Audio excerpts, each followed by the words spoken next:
loosely translates to the search for truth. It is actively focused on developing research skills, polishing speaking style, and thinking on your feet. Many famous people like Oprah Winfrey, Bruce Springsteen, Malcolm X, and 60% of US senators and representatives have been part of speech and debate. During this event, we want to remind you guys that you are completely welcome to keep your cameras on, but please mute your microphones. If you have any type of question or comment, please put it in the chat. To start today off, we'd like to introduce Ken Catlin. He will be doing extemporaneous speech, which is a limited prep speech where the speaker has 30 minutes from the time they receive their topic to the time that they present. So performing is Ken, and we'll see him in 30 minutes. All right. So the first speech that we're going to be seeing today is called dramatic interpretation. Dramatic interpretation uses the speaker's emotions to convey a message, and the speaker can portray one or more characters to do so.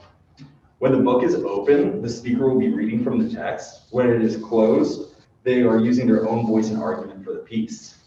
Doing dramatic interpretation is Carly Jarvis. She's a first semester team member who competes in dramatic interp, but is adding more next semester. She is a comms major, and Carly, welcome to the floor.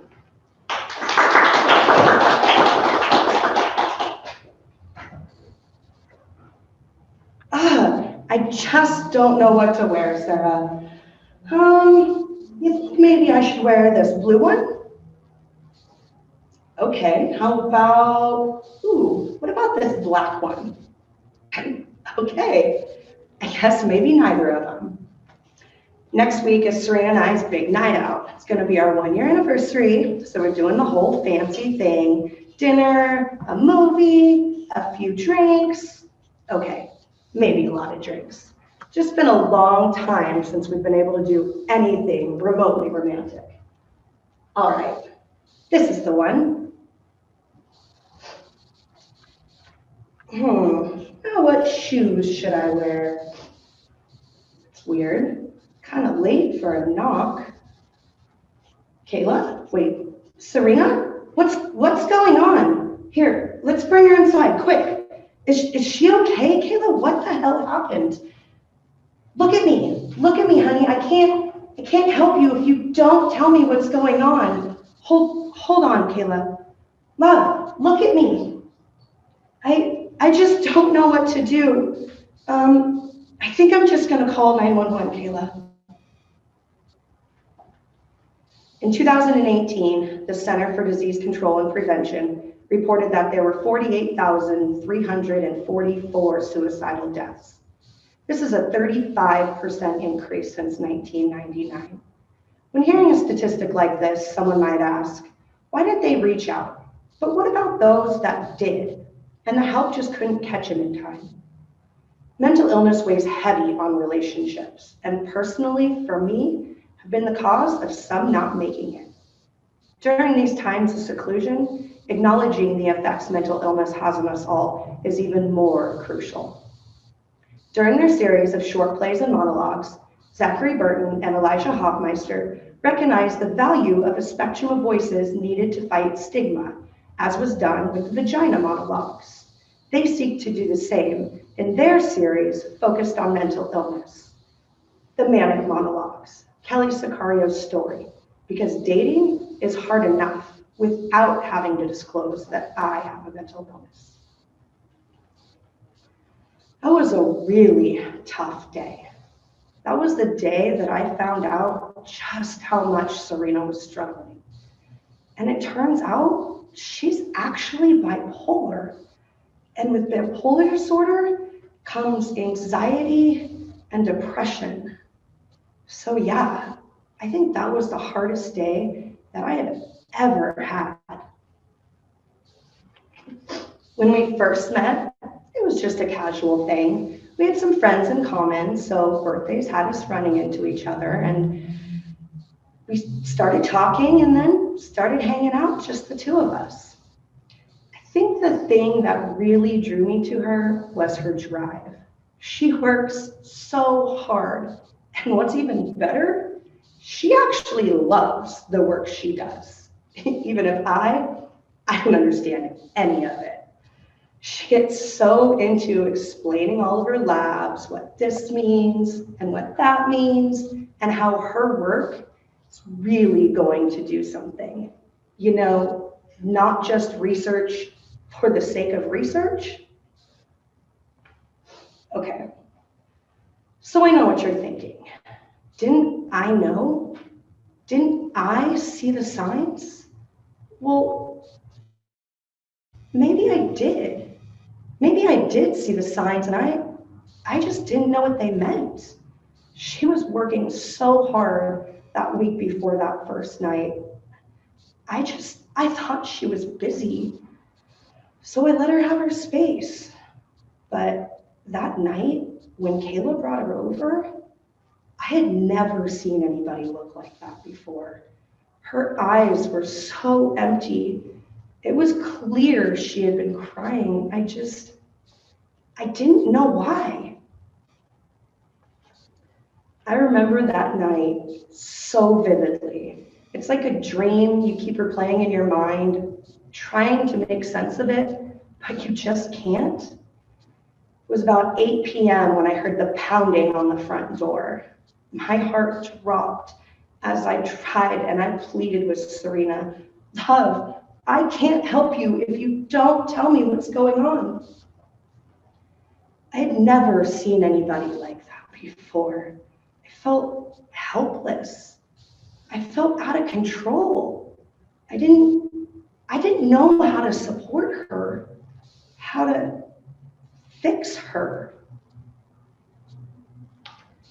But she couldn't tell me what was wrong. And now I realize that maybe it's because she didn't know herself. Apparently earlier that night, she had a psychotic break. She was working at home on her project, but the numbers just weren't adding up. So she'd restart over and over again just to get the same wrong results. At some point, she just left her house and started walking.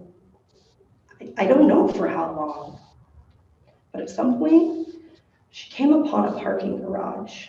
She climbed those stairs to that top level, standing there, looking down from so high up. I mean, how long did she stand up there for? What was she thinking? At some point, Kayla found her wandering in the middle of their street, completely disoriented, and brought her right to my house. And you know, even after all of that, she still won't tell me what was wrong. She said it was a blip and that it wasn't a big deal. But I know it was a big deal. I saw her face that night. I looked into those eyes. It was a big deal.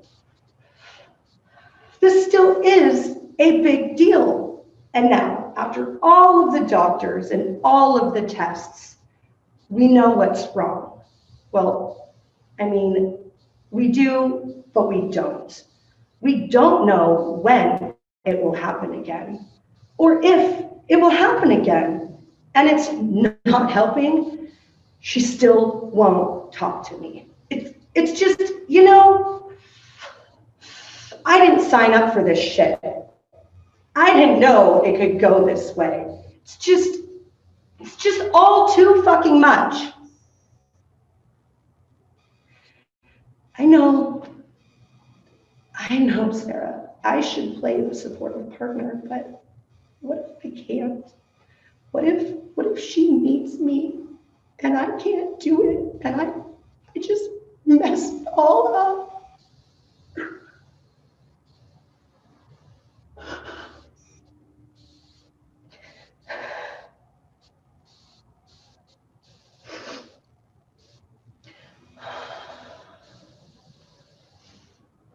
It's hard to be there for someone in their moment of weakness. I mean, what really is the right thing to do?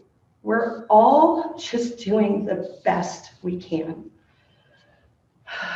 Tonight is date night, and I just want to forget about all of this for one night. We'll hold hands walking to dinner, we'll smile and laugh, and we'll enjoy these good moments. I think I can do that. Yeah, I can do this. Oh, and by the way, I went with a red dress.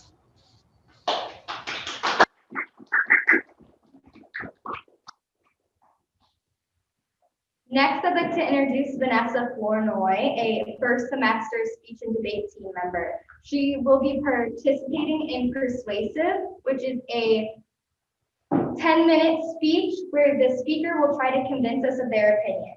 Next semester, she will add more to her plate and she joins our team yet again. Vanessa.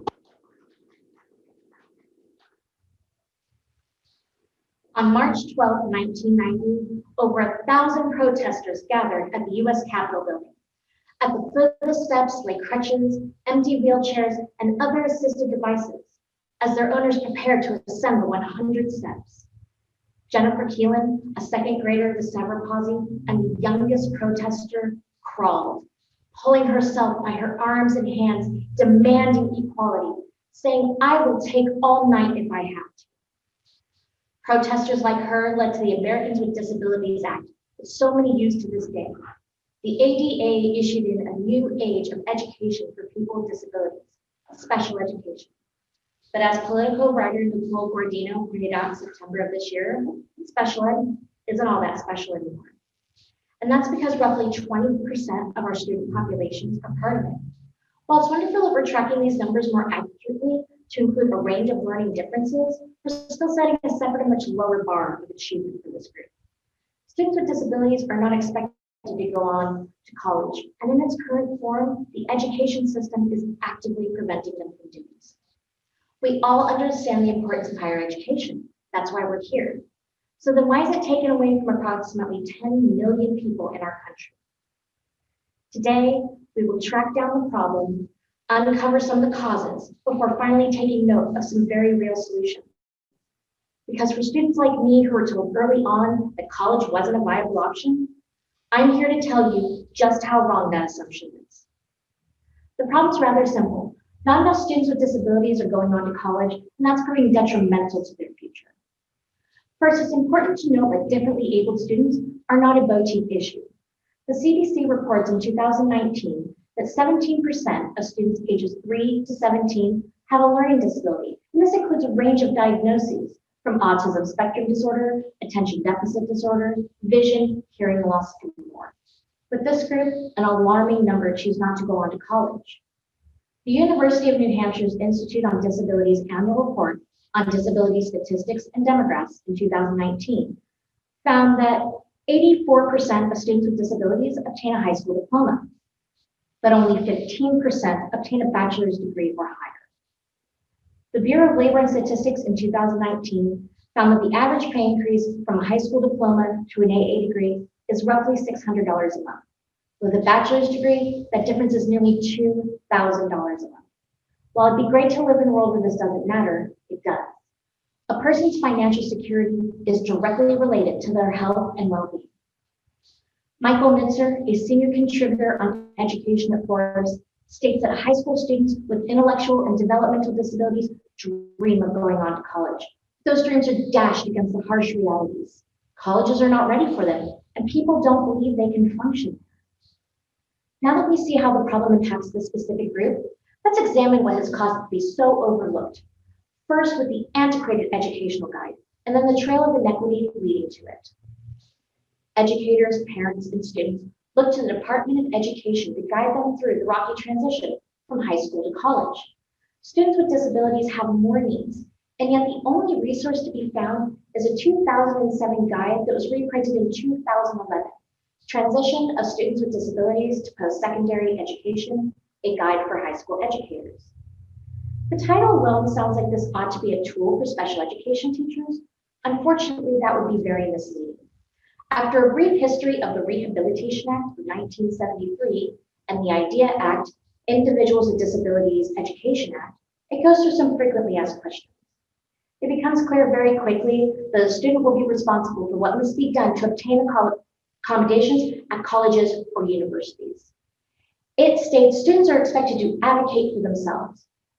Rather than address this concern and look for possible remedies, it informs educators and students that a student must accept responsibility and adapt. It's clear, this isn't a guide. It's a warning to students with disabilities. The Department of Education doesn't have your back.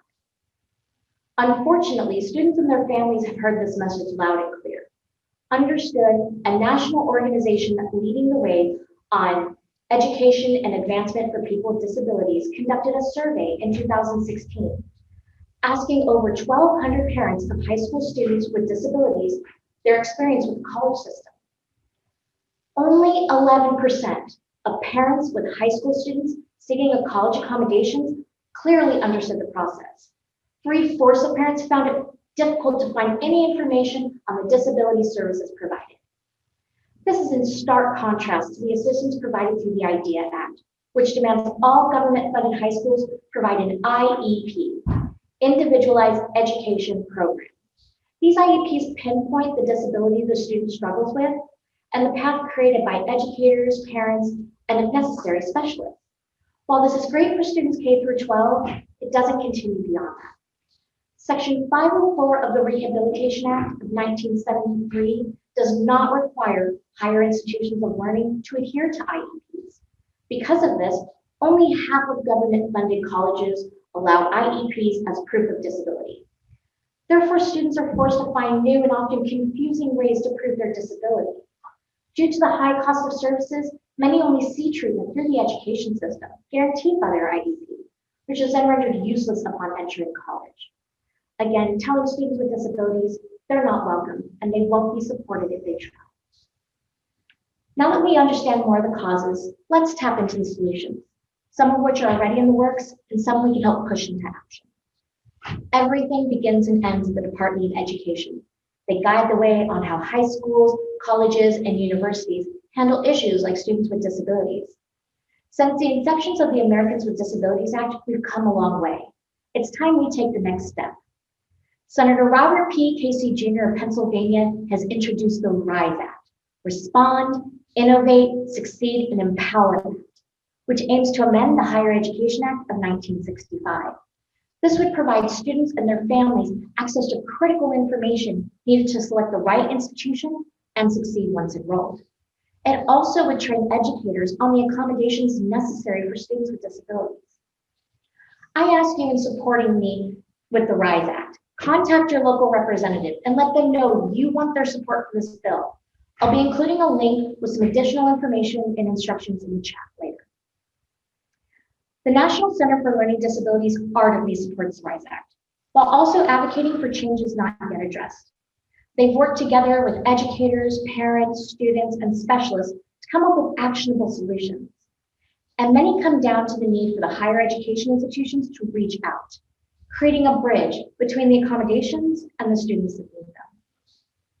Still, the process for transition begins in high school, usually in the last year when students are most focused on their future. Teachers, counselors, and others get involved in helping the students select the right institutions to apply to. Logically, this is the best place to introduce disability services and programs to all students, not just those with known disabilities. Some learning disabilities fly under the radar, and when a student learns their problem can be helped, that makes their chance at success that much higher. For students already enrolled in a special education program, the IEP is the perfect place to begin the transition process. This is the best time for educators, parents, students, and specialists to start looking at what's available during those already scheduled meetings. Locally, colleges and universities can have their disability services programs reach out to the local high school. The football team isn't the only thing to be proud about. Helpful programs and services should be celebrated, not hidden away. Today, we took the winding transition through the education system and how it's failing to help students with disabilities secure a better future through education after high school. First, with the problems so many are facing. Second, with our broken and outdated procedures, before finally taking note of some very real solutions. 30 years ago, Jennifer Keelan crawled her way to the top of the Capitol steps. Many students with disabilities are still clawing their way to the top, and you have the ability to help. For most students, going on to college is the natural and expected next step. But for some, it's a fight. Thank you.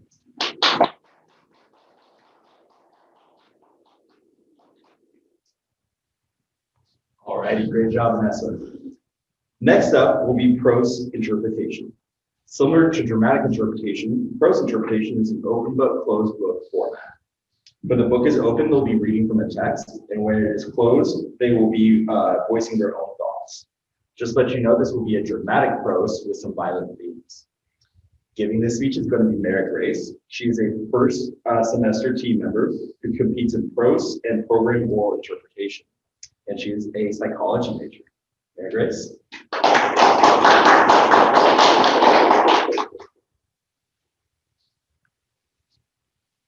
If you are reading this story out loud, please recognize the following voices.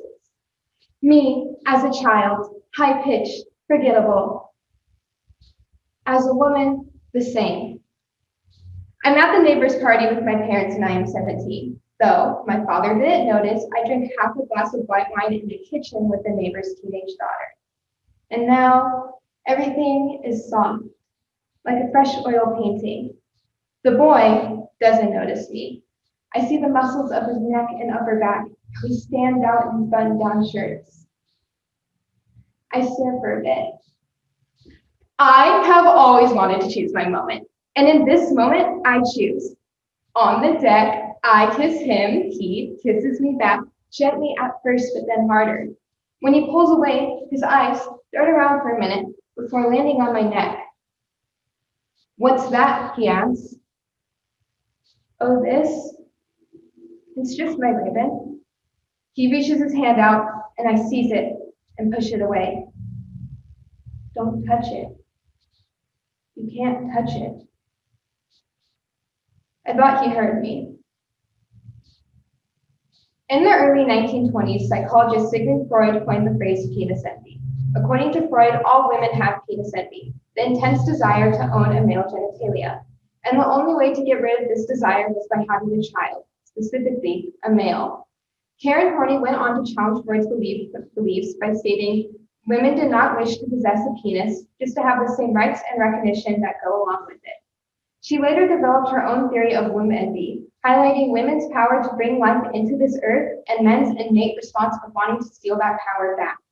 Never is this more apparent than in the secretive, unethical practice of the husband stitch, which, according to Healthline, is an extra set of stitches given during the repair process after vaginal birth, supposedly to tighten the vagina for an increased pleasure in a male sexual partner.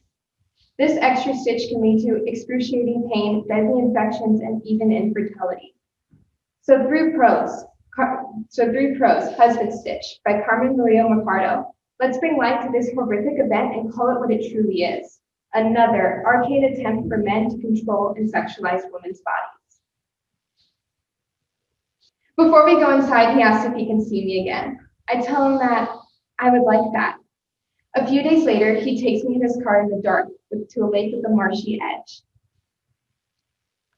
I'm not truly sure what he's doing before he does it. His body locks onto mine and he is pushing and pushing, and I don't know what to do. It hurts. And I imagine it can feel good. Once he's done, he turns and looks at me. Tell me about your ribbon. No, it's my ribbon. Don't. You can't touch it. Take me home. And like a gentleman, he does. If you are reading this story out loud, make the sound of a bed under the tension of train travel by straining a metal folding chair against its hinges. When he asked me to marry him, day shy of my 18th birthday, I say yes, yes, please. My parents are pleased about the marriage. My mother says that girls nowadays are starting to marry late. My cycle soon stops after we return from our honeymoon trip. I tell my husband one night, he glows with delight. A child, he says. He lies back with his hands beneath his head. A child. He is quiet for so long that I think he had fallen asleep, but he rolls over on his side and gazes at me. Will the child have a ribbon? I feel my jaw tighten, my mind skips between many answers, and I settle on the one that brings me the least amount of anger. I don't know. He startles me then by putting his hands around my throat. I put my hands up to stop him, but he uses his strength, holding my wrist with one hand. He touches my ribbon with the other. Please, I say, but he doesn't seem to hear. Please, I say louder, but my voice cracking in the middle. He could have undone it then. He could have untied my ribbon if he wanted to. But he releases me and rolls back on his back. I need to get a drink of water. I get up and go to the bathroom. I frantically run the tap, tears caught between my lashes. The ribbon is still tight. I am in labor for 20 hours. I nearly wrenched off my husband's hands, howling obscenities that do not seem to shock the nurse. I am certain I will crush my own teeth into powder. The doctor peers down between my legs, his white eyebrows meeting together. What's happening? If there's no movement soon, we're gonna have to do it. Might be best for everyone. He looks up. I'm almost certain I see him wink at my husband, but the pain makes the mind see things differently than they really are. I make a deal with little one. I think, little one, this is the last time it's going to be just you and me. Please don't make them cut you out of me. Agony grabs me by my hair and pulls me down a long, dark tunnel. I start to lose focus, slipping in and out of consciousness. I feel a cut, but not across my stomach as I had feared. The doctor cuts down, and I feel a little tugging, though perhaps it's just what they've given me. If you are reading this story out loud, give a paring knife to the listener and ask them to cut the tender flap of skin between your thumb and index finger. I feel a little bit of tugging, though perhaps it's what they've given me. Afterwards, thank them. No ribbon, a boy. I begin to weep and curl the unmarked baby to my chest. They take my baby, so they may fix me where they cut. They give me something that makes me sleepy, delivered through a mask pressed gently between my mouth and nose. My husband jokes around with the doctor as he holds my hand. How much for that extra stitch? You offer that, right? Please, I say, but it comes out no more than a small moan. You aren't the first. I slide down a long, dark tunnel and then surface again covered in vomit. The rumor is it's something like a virgin. The doctor walks towards the door, wiping his hands on a cloth. You're all sewn up, don't you worry, nice and tight. Everyone's happy. The nurse will speak to you about your recovery. You're going to need to rest for a while. He leaves, and I reach for my baby, but the pain, it hurts. So I wait. My son is a good baby. He grows and grows. We never have another child, though not for the lack of trying. I suspect that little one did so much ruinous damage inside of me that my body just couldn't house another. You were a poor tenant, little one. Sometimes my son brushes up against my ribbon, but I'm not afraid. He sees it as a part of me. At least, that's how it was for many years. Then, sometime later in his teens, he began to change. His voice deepened. He moved with purpose. He started to wear button-down shirts that made him stand out. One day, he touches my throat and asks about my ribbon.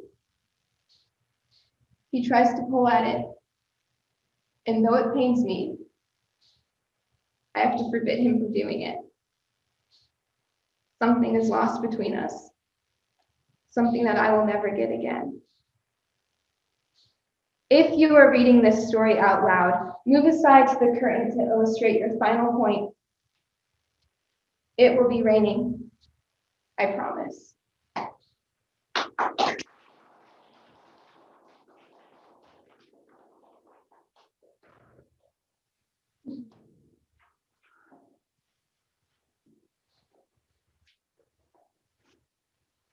Right, I'd like to welcome back Ken. Ken is a political science major and is going on his third semester on our team. For the past 30 minutes, Ken has been researching the topic we gave him at the beginning of the event. So Ken, if you will.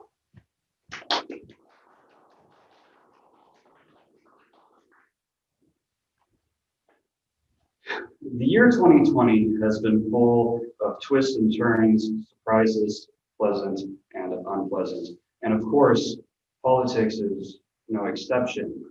You see, 2020 was supposed to be the year of the blue wave, where Democrats were supposed to take back the House, flip the Senate, and expand their lead in the House of Representatives. Joe Biden won the White House, as we all know. Democrats have so far failed to flip the Senate, but surprisingly, Democrats have lost seats in the House and narrowed their lead to the smallest point in recent memory. Pundits and political observers predict the blue wave based on social movements like the George Floyd protests, Medicare for All, and the Green New Deal, and Democratic voters inflamed by Trump's rhetoric. Unfortunately, we haven't seen what they predicted. So the question we'll be answering today is, why did this happen? Why did the GOP gain the 7 seats that they gained in the House of Representatives? The answer to this is threefold. 1, Trump motivated a massive base of voters. 2, Democratic infighting and progressive policies scared away moderate voters. And 3rd, finally, and most importantly, the social backlash of conservatives against liberal policies. So getting right into it, Trump motivated a massive base of voters. Now, this point seems contradictory given that Joe Biden won the White House. In short, he did by twice what Hillary Clinton won the popular vote over Trump by in 2016. But Trump still managed to mobilize 74 million American voters. To put that in perspective, there are only 2 candidates in American history who have managed to do more than that, and that was Barack Obama and now President-elect Joe Biden. Trump still remains one of the most popular political candidates in American history, and we're seeing that play out in Congress. So why does Trump's voters matter for Congress? Well, as Ezra Klein describes in his book, Why We're Polarized, American voters have increasingly since the 1970s voted party and down ballots. Any candidate that voter supports for their party for president, they're also likely to vote for Congress and their local and state representatives. A Republican will vote for Republican president and representatives. A Democrat will vote for president, Democratic president and Democratic representatives. So anyone turning out for Trump also turns out for Trump's affiliates in Congress and in their local offices. So we can see how polarization is gaining congressional lead. Now, you might say, well, Joe Biden got more votes, so why doesn't that translate to more votes for Congress as well? Well, it does, but the problem is that Congress is voted based on state districts and not the American conglomerate. Democratic voters are more densely packed than Republican voters, and therefore Republicans have a district advantage in Congress that they don't enjoy in the White House. So understanding this, we'll move on to the second point. Democratic infighting and progressives scaring away moderate voters. There are 2 factions in the Democratic Party currently. These can be illustrated most prominently by the Bernie Sanders faction versus the Joe Biden faction. There's the progressives and there's the mainline liberals. NPR posted an article on November 15th highlighting that immediately after the election, many mainline liberals had attacked progressives like Alexandria Ocasio-Cortez, Rashida Tlaib, and Ilhan Omar over their policies and scaring away voters. This has a twofold effect. 1, splitting the Democratic vote over candidates, possibly giving Republicans the comparative advantage over Democrats in district elections, and 2, scaring away moderate voters which might otherwise vote for the Democratic Party. Best case scenario, these voters just stay home. Worst case scenario, they go and vote for the Democrats adversaries. Policies like the Green New Deal, Medicare for All, and other socialist labels have impacted moderates' views of Democrats. This has hurt their reputation in the long run. This hurts party unity and hurts voter turnout for Democrats. Thirdly, going into our last point here, and probably the biggest point of all of this, looking at the bigger picture, the social conservative backlash against the liberal social movement. Elio Hagen of The Guardian wrote in January of this year, far before the election, that this was an issue that progressives needed to gain unity with the Democrats, or else they would suffer losses. She says that the anti-woke movement is real and that conservatives are organized against it. The right has finally found their voice in candidates like Donald Trump and his affiliates, and they're willing to use it to their political advantage. Scott Sumner of the Library of Economics and Liberty writes that things such as radical feminism, political correctness culture, Black Lives Matter movement, socialism, gun control, abortions, all of these points motivate conservative voters to get out and vote, and they divide Democratic voters. This leads to a clear advantage for conservatives, politically speaking. They are much more ideologically cohesive and are now using that cohesion for political gain. George Floyd protests were also the tipping point. The violence seen in some of the riots of the George Floyd protests, though mostly peaceful, was highlighted by the media and used to scare conservative voters to get them out to vote. All three of these factors, Trump mobilizing his base to bring out more conservative votes for the Republican Party, led to more Republican votes in Congress. Democratic infighting hurt the Democratic vote, split what would be the Democratic lead. And thirdly, the now global movement of anti-woke policies against the liberal social policies that we've seen over the last few decades are now culminating into a unified political voice, causing problems for Democrats. All these combined to turn the big blue wave into a small blue ripple. Thank you.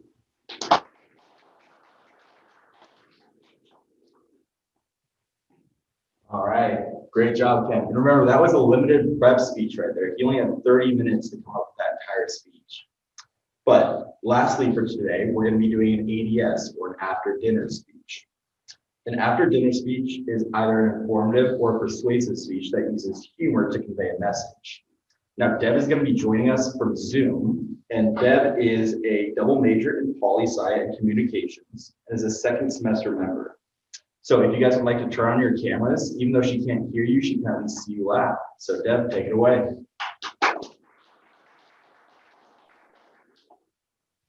Hello, can everybody hear me? Yes. Perfect. Okay. A few weeks back, I was at my local grocery store stocking up on essentials. A few bananas, cereal, a 2-liter of tequila, you know, the basics. Then, some crazy maskless Karen came whizzing around the frozen fish, slamming straight into my cart. I was about to throw some hands, but was caught off guard by the huge pile of meat spilling out from her cart. So, here's the beef. According to The Guardian of this past April, meat shelves were bare as people snatched all they could during the COVID panic. But the real issue was behind the scenes. Several meat processors shut down due to these outbreaks. But when the chopping block is closed, the animals still die, and the meat goes completely wasted. According to that same article, nearly 2 million pounds were thrown away. And that's from just one outbreak. That's how good our meat industry is. It's packing meat, and there's still more for later. Feeling compelled by this newfound information, I set out to slice open the problems of our massively effective meat industry, chop up some of the causes, and then finally, toss out some solutions. Because when the meat industry fails, we all fail. And I can't fail one more time this year. I just can't. The problem spilling out of that Karen's cart and into main point 1 is the massive waste in our meat industry and lost security for the workers. When slaughterhouses and meatpacking plants shut down for any reason, that is only one link in the production chain, and it's towards the end of the line. There are still large farms with animals in all stages of growth, getting bigger by the day. So the farmers have no choice but to kill them. Move over, American Murder documentary.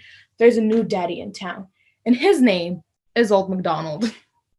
Detroit News in May of this year shares that in the pig capital of the US, Iowa, one farmer had to dispose of 600,000 hogs over 6 weeks, which is a lot. I mean, we've been trying to get rid of the biggest pig in America, and it took us 4 years. In the second quarter of this year alone, 7 million animals were slaughtered or culled, which is definitely the word we should adopt in our lingo. Carol Baskin, culled her husband, whacked him. But it's not just how many were killed, but how. Farms aren't equipped for these mass executions, so they just had to get creative. Michael Corky of the New York Times in May reports of one farmer who sealed the cracks in the barn and then piped in toxic gas. Another resorted to a scene best shown in the movie Fargo. You know, that one scene? Ah, yes, that one with the wood chipper. That's all, folks. When people are going hungry all over the country, we really shouldn't be putting meat out to the pasture. The second part of this problem is the impact on meatpacking plants and their workers. When factories are basically huge refrigerators with recirculating air, they become fun playgrounds for our little virus. You know, it's Corona time. As of June, there have been an estimated number of 25,000 meatpacking workers who have contracted COVID-19. And with all these people out of work, more plants start to close. As we've already reviewed, closing plants means farmers can't send their livestock out. This means a loss of upwards $1.5 million for Mr. McDonald. Not only does this affect the workforce in the meat industry, but it also rubs the consumers the wrong way. Since the meat industry is taking some time to detox and do some self-care, as she should, right, Queen? Grocery stores and outlets start upping the price to make profit. According to Business Insider, there has easily been a 4.3% increase in meat prices. Luckily, I'm vegetarian, so the only overpriced meat I'm buying is Mr. Aquaman over here, you know, Jason Momoa. Yeah. So now that we're up to our elbows in this problem, let's chew on some of the causes. The cause is a lot like my bladder. It's just way too efficient. For the animals, it comes down to our industry being way too efficient with way too big of numbers. Imagine that I Love Lucy chocolate factory scene. Lucy and Ethel are trying to keep up with all the chocolate coming down the line, but it's just way too fast. They shove it in their shirts and their mouths, everywhere. But in this case, it's animal carcasses. I know. Business Insider this past June emphasizes how the industry is all about getting as many animals through the process as quickly as possible. And we're like really, really good at it. The US has a processing capacity of about 500,000 pigs per day. So say that only half the plants shut down, that's 250,000 pigs left on the farm. What about 4 or 5 days of that? That's, I don't know. I take math on Zoom now, but I know it's a lot. Add to that the logistics of the factories themselves. Pigs sent to market need to weigh about 280 pounds. If they go much over that, they literally cannot fit into the machinery used for processing, which, if you've ever sat in a smart car or ordered pants from that Shein website, you know exactly how that feels. So there is a small window between when they are at weight and when they need to be sent down the line. Beef analyst and future heart attack victim Cassandra Fish shares with the New York Times in April that for how busy these plants are, there really aren't many of them. For cattle, there are only 50 in the US, which highlights the main cause for this and the presidential debate. There's no pause button. Any shutdown means huge ripple effects by way of lost animals. But, as noted before, these places are packed with workers, tight spaces, limited airflow. But then again, if you spread out people and make factories larger, you lose productivity and then prices skyrocket. Unlike our administration's response to coronavirus, We don't have to choose between money and people's lives. I'm about to serve you up a steamy plate of solutions. Our meat industry is built like the Titanic and our banks. Too big to fail, but somehow always underwater. So let's see what we have behind door number 1. For the low cost of a few cents more for your pork chops, you can buy meat from a smaller local farm rather than a mass gas happy factory farm. Anya Fernald, co-founder of a sustainable farm in the Bay Area, Bel Campo, notes that small farms like hers aren't reliant on the larger meat infrastructure. So they don't have to assume the same timelines and risks. When it comes to meat, small farms have more flexibility with sizes and wait times. Even with COVID, they began social distancing before the CDC required it. Some small farms have even jumped on the digital COVID train and created apps for customers to purchase and have orders delivered. And people clearly want this. One delivery service went from 3K to 20K in orders in just 1 month. And that's before including their cash from their OnlyFans, you know. Look for local farms in your area doing the same. You can also check the CSA or Community Supported Agriculture page at usda.gov to view their local food directories. Or don't eat me. I know, you already know that. But for real talk, I know you're not going to stop eating meat, even though you should. So at least eat better meat, from small farms that won't waste hundreds of thousands of animals anytime they get held up. It's a small but real thing that you can actually do. Do something. So today, we've chomped our way through the problems, causes, and some solutions to the overgrown meat industry and how it is incredibly efficient until it's not. Like any good meal or interaction with Mark Zuckerberg, I hope this leaves you not hungry. When I do my grocery shopping, I'll be sure to think of these lessons. I'll only get the essentials and leave mass factory produced meat behind. But of course, when it comes down to my Cuervo, be a good little Becky and stay in your lane. Thank you.